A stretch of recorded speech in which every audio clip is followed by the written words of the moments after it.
in order to have any positive meaning in your life, you have to have identified a goal, and you have to be working towards it. And there is a technical reason for that. And the technical reason, as far as I can tell, is that the circuitry that produces the kind of positive emotion that people really like is only activated when you notice that when you're proceeding towards a goal that you value.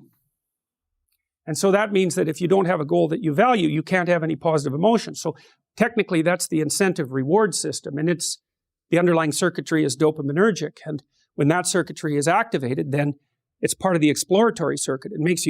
It gives you the sense of being actively engaged in something worthwhile. And that's, you tend to think of positive emotion as something produced by reward. But there's two kinds of positive emotion. One is the reward that's associated with satiation, and that's consumatory reward, and that's the reward you get when you're hungry and you eat. But the thing about eating when you're hungry is that it destroys the framework within which you were operating, right? It's time to eat. Well, you eat, and then that framework's no longer relevant. So the consumatory reward eliminates the value framework.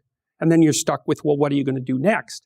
And so the consumatory reward has with it its own problems. But the incentive reward is constantly what keeps you moving forward.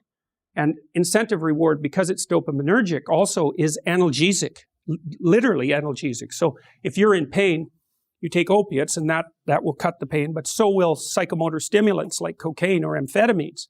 And so it's literally the case that if you're engaged in something that's engaging and you're working towards a goal, that you're going to feel less pain. And you can see this happening with athletes who are, they'll break their thumb or something, or maybe sometimes even their ankle, and they'll keep playing the game. Of course, afterwards, they're suffering like mad, but the fact that they're so filled with goal-directed enthusiasm means that, well, the pain systems are in some sense shut off. So that's an interesting thing, because what it suggests, then you could imagine, I might say, well, how happy are you that you've made a certain amount of progress? And if you think about it, what you'd say is, well, it depends on how much progress and in relationship to what. So hypothetically, you're going to be happier if you've made quite a bit of progress towards a really important goal.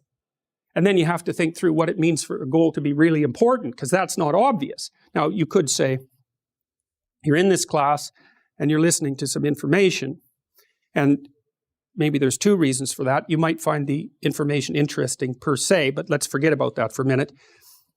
You need to listen to the information so that you can do well on the assignments, so that you can do well in the class. You need to do well in your classes so that you can finish up your degree. You need to finish up your degree so that you can find your place in the world. You need to do that so that you're financially stable and maybe you can start a family and have a life, and that's all part of being a good person, something like that. And so that's a hierarchy of goals, and you might say that being a good person would be the thing, however vaguely thought through, that's at the top of that hierarchy.